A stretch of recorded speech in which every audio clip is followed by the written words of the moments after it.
Hi, I'm AJ. I'm Jeremy. No fluff. Oh, yeah.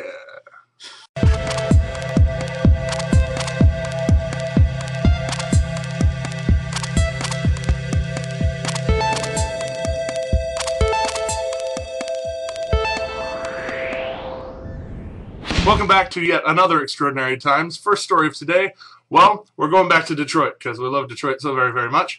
Mostly because they employ, well, all sorts of people. The city of Detroit does. Apparently, because of unions, they can't eliminate any positions that they have once made for people. So nowadays, they apparently employ a Horseshoer. Horseshoer. For those of you who don't know, that is a person whom shoes a horse. And it's not even for those cops on horses or anything. This is for the Detroit Water and Sewerage Department. Yeah, about that. Apparently, they haven't used horses in about, I want to say, 100 years? Something like that, Something like that. They haven't used horses very often for a very long time there. And yet, because of unions, these wonderful things that emerged about 100, 150 years ago, they can't eliminate that position, and so they have to spend money every year, every day, every hour on that guy, which is okay because he works hard on nothing, right? Anyways, so unions are bad, okay? And back up to the Mars Curiosity rover. Science. Yeah, a little while back I talked about the laser that's on the Curiosity rover, and I said, well, it's probably just there to detect things, not really zap anything, and well, I was partially wrong. It is there to detect things, but it's also there to zap things. And in fact, it did on Sunday, I believe, or whatever day it is on Mars. I don't know. They took this rock here, and they melted it in about 10 seconds with about 30 blasts from that laser on the tower. They're just like, you, rock, I want to study you. Boom, boom, boom, boom, boom. No more rock. Holy crap. Yeah, but they learned a little bit about Mars, and they're running all the studies right now, so we'll find out somewhat what Mars is made up of. Yay. So, yeah, Mars is awesome, and there's a family that agrees enough with me on that they have actually switched their schedule with their dad, who works at NASA, to Mars time. Now, it's actually really not that bad. A Mars day is just about half an hour, a little over half an hour longer than ours is. 39 minutes or so. Yeah, something like that. So, you don't think it would be that much, except over a couple months, you really start to feel it, because that extra half hour really adds to everything. But the family is intent on doing this and pushing it, at least until school starts. So, I guess good job for you and in the whole Mars hype. In a celebrity death twofer for the weekend, we have comedian Phyllis Diller, who made her start a long, long time ago. She basically pioneered female comedians all over America, and she made a lot of jokes on the Johnny Carson show, among other things, and really just led the way for females to actually get into the comedian circuit. And on the flip side of that, Top Gun and Days of Thunder and Crimson Tide director Tony Scott apparently found out that he had an inoperable brain tumor and decided to take his life into his own hands and take his life on Sunday, which for me is really, truly sad, because a man like that has, wonderful vision and things, having such news just destroy him.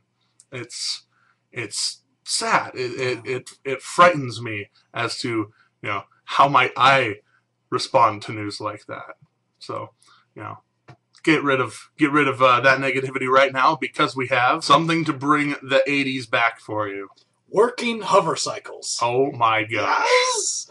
So the company has gone through and actually resurrected old plans from a while ago of the 60s, by the way.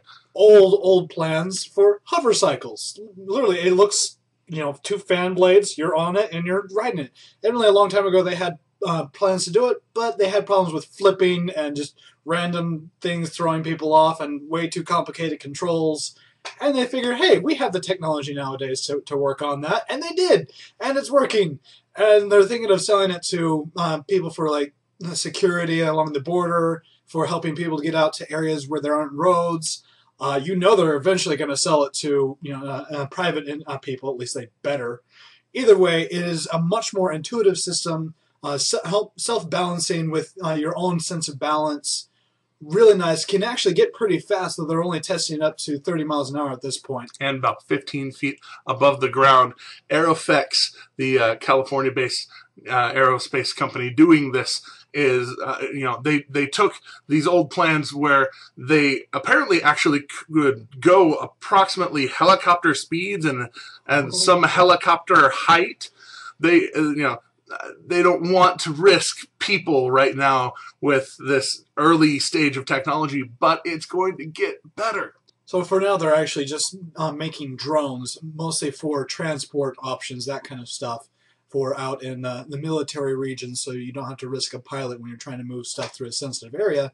But, I'd say give it another 10, 20 years, and we'll have hovercycles out there riding the streets. Yes! Or above the streets. Above the streets. And to bring up the back end today, we're going to bring on some politics.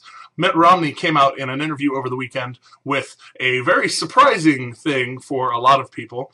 He wants to audit the Federal Reserve. Yes! Yes! For those of us who enjoyed at least that part of Ron Paul's platform, Romney actually coming in and saying, yes, I want to do that, makes me a little more hopeful for him as, not even as a politician, but as a legitimate viable president. I wanted that. I wanted that for a very long time.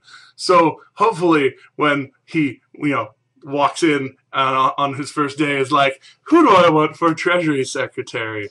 Oh, Ron, you doing anything?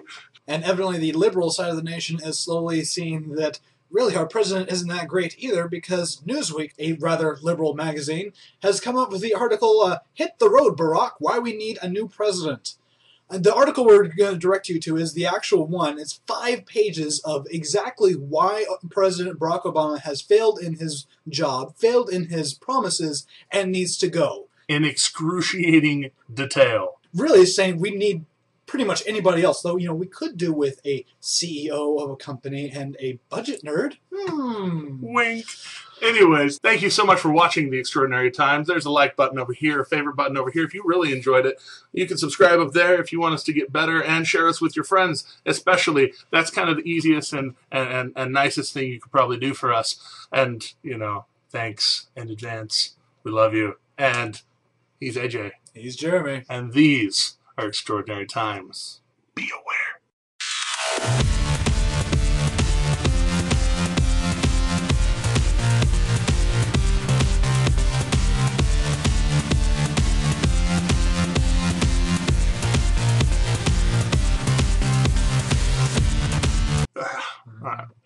Words, things. To detect there's a gelatinous blob in the middle of your video. Wait. That guy. Get the game. I'm done. I'm so gone.